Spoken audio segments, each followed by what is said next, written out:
I want to talk about Amazon for a bit. This is a company that's been trying to get into the gaming market for quite some time now with very little success. And why that is was reported by Jason Schreier in this Bloomberg article whose headline reads, "Amazon can make just about anything except a good video game."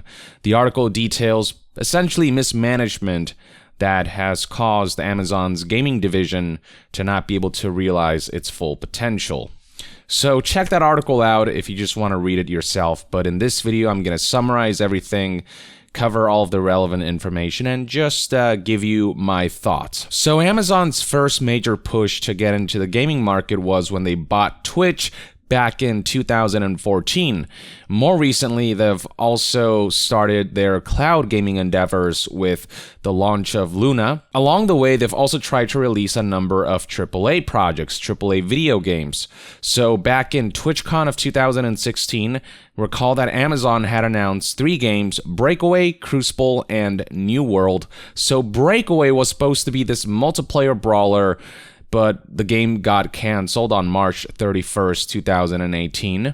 The following year, in 2019, Amazon released their first ever console game, the Grand Tour game, which is a racing simulation game tie-in to the Amazon show, the Grand Tour, which is about cars and stuff, and well, suffice to say that game bombed hard, both critically and commercially. Then there's Crucible, which I talked all about. The game released back in May 20th, 2020, and it was a disastrous launch. It was this MOBA, hero shooter, battle royale amalgam, and the title did so poorly at launch that it actually unreleased, went back to beta, and then the game died in beta, just completely unprecedented, which finally leaves Amazon with one last push, New World, which is this upcoming MMO slated for a 2021 release.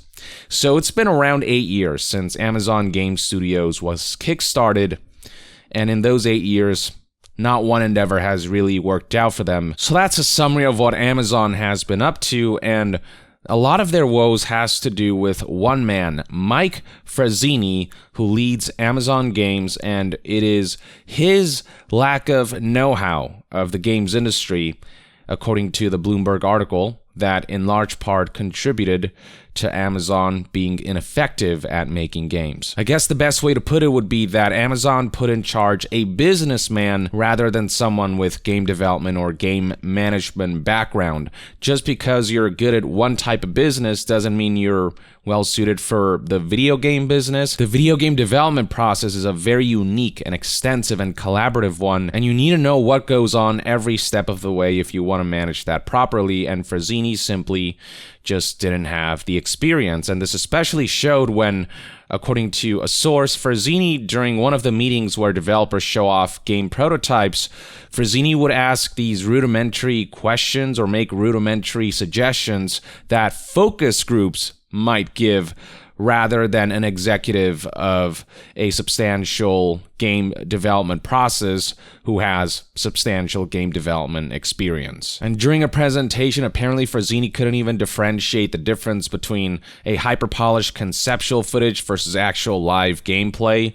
And just in general, he didn't seem to understand the technology and process of game development. Now, this could be mitigated if Frazzini actually listened to the staff that he hired who are more experienced in the gaming landscape than he is, but apparently oftentimes a lot of these developers and studio higher-ups who know more than Frazzini do, when they would make a suggestion, that suggestion would often go ignored, and Frazzini would want things his way or the highway. It didn't help matters that Frazzini's ambition was just through the roof and oftentimes unrealistic. He apparently wanted every Amazon game, insisted that every Amazon game be a billion-dollar franchise. For a game to become a billion-dollar franchise, it has to go viral, and you just never know which game will go viral. There are some established franchises that are always going to be billion-dollar franchises, but those took years to build up.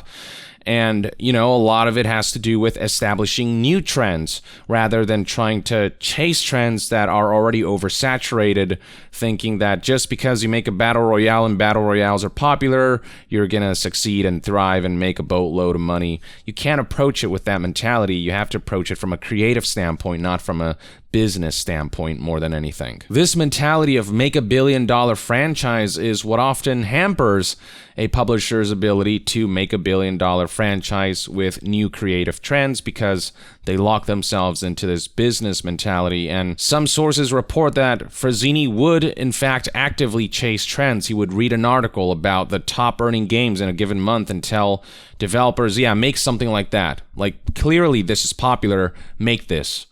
And so that's why a lot of Amazon games have not been particularly innovative or eye-catching. And this chasing of trends is what's led so many Amazon projects being canceled. So there was this one League of Legends inspired game called Nova that was canceled in 2017 in the background, Bloomberg reports. And there's another game called Intensity that was meant to compete with Fortnite that was canceled in 2019. So beyond the games that Amazon announced publicly, there are plenty of titles, projects behind the scenes that were canceled because chase trending didn't pan out, as it seldom does. Making matters worse is that the business-oriented mindset of leadership led them to force developers to use Amazon's own proprietary development tools to make games rather than existing ones. And so we were in a situation where they were making development tools, custom development tools alongside a game's development. So back in 2014, Amazon licensed technology from Crytek and then used that to make their own proprietary engine called Lumberyard, which they released to the public in 2016. And around that time, Amazon also mandated that all Amazon games be made with this engine. And to give you an idea for what a poor decision this was, here's a quote from the Bloomberg article that reads as follows.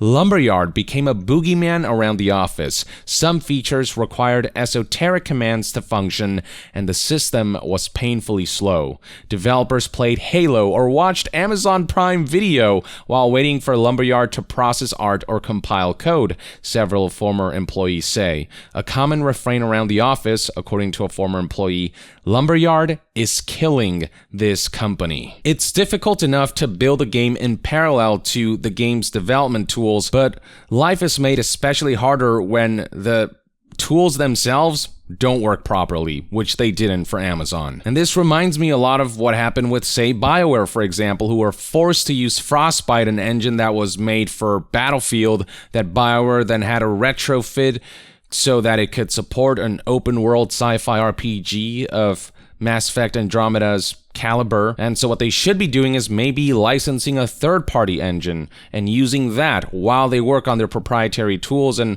only mandate their usage if they're at a certain quality state, if they meet certain standards, and if they're able to actually accommodate the types of games that developers want to make. But instead, from the outset, they want a custom engine and expect that to go honky-dory, except it takes years and years and years of iterating to truly solidify custom game development tools. And that's why so many developers, even some of the renowned ones, just use third-party engines like Unreal or Unity, you name it.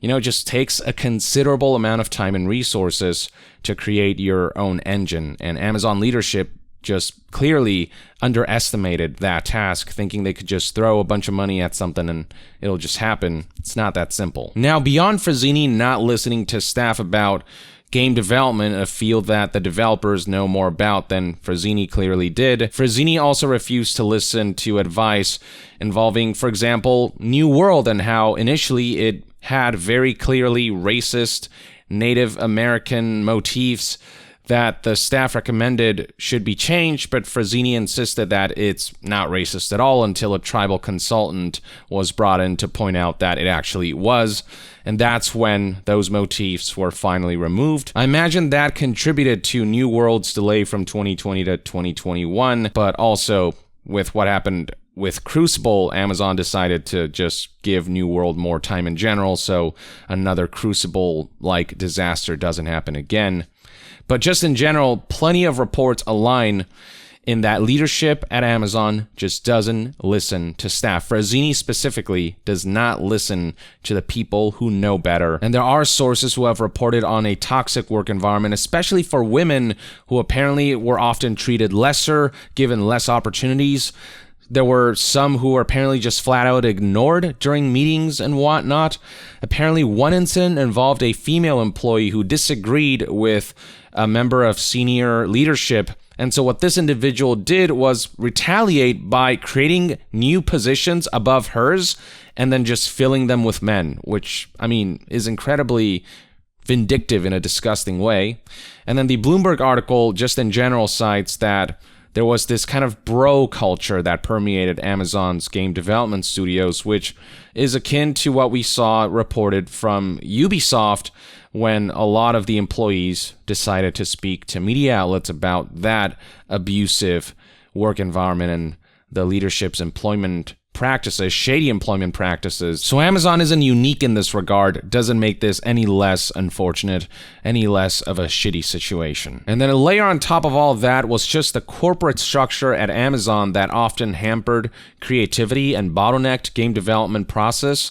So Bloomberg described how Amazon employees were expected, for example, to write 6-page documents every time they wanted to have a major decision approved, which is contrary to how game development works, where tweaks and changes and iterations happen constantly in the moment as they explore and try to find the fun factor of an experience. Amazon also has these 14 corporate leadership principles, and among them are, and I quote, customer obsession and frugality. And one source said that basically if you don't fall in line with these Amazon principles, you know, even if you're a great game developer, you're probably going to struggle being successful at Amazon because of how tightly and rigidly those corporate principles are enforced. The same source who said that basically relayed that for Amazon, it is more important to hire experts who fall in line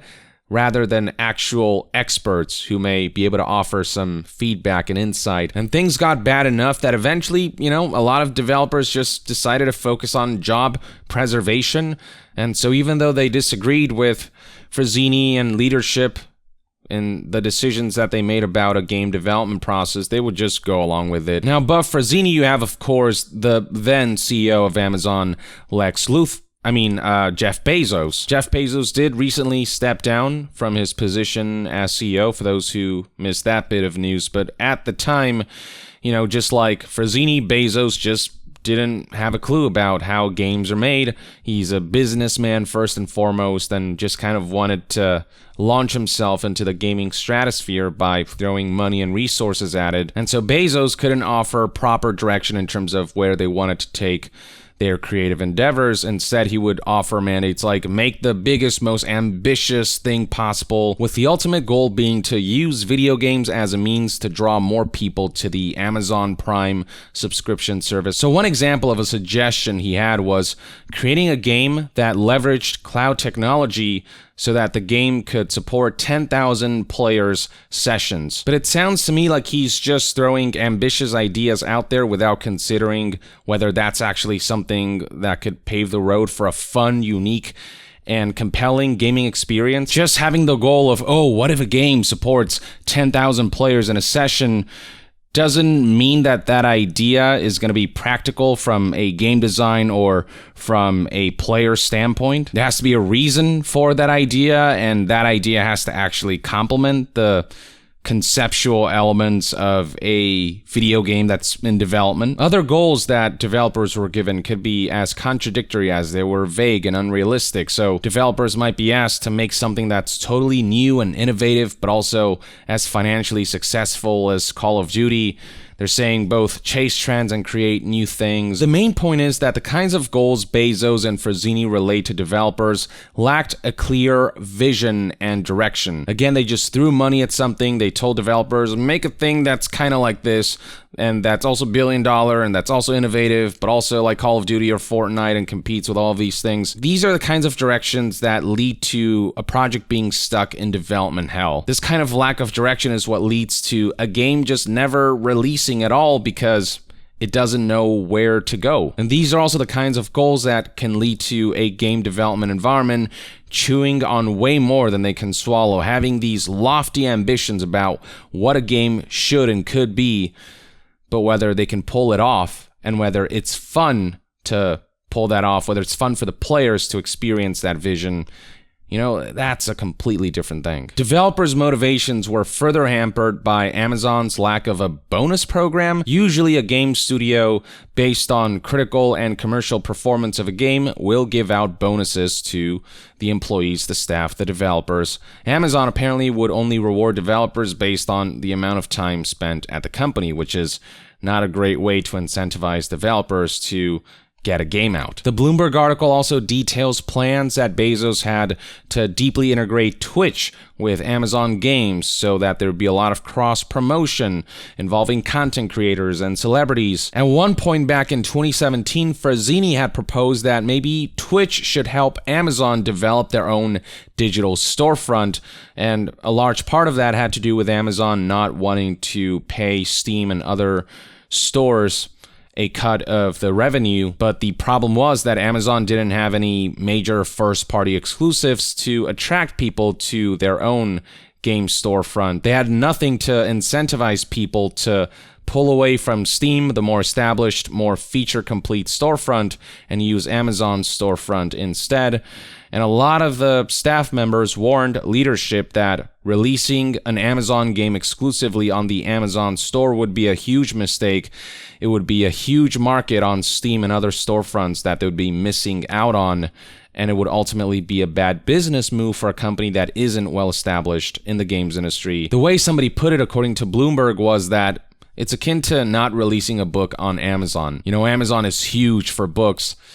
To not have it there because you want to avoid fees and creating your own book storefront, it's a recipe for disaster if you're not a well-known entity in that industry. Now, there are some things that improved when Frazzini hired Christoph Hartmann, who is a former Take-Two executive who published titles like BioShock and Mafia, so this guy actually had experience, and from the get-go, he did reverse the mandate that all Amazon games had to use Lumberyard, which was probably a good move, and he also suggested to Amazon that they publish games not only made in-house, but also made by other companies, which they started to do.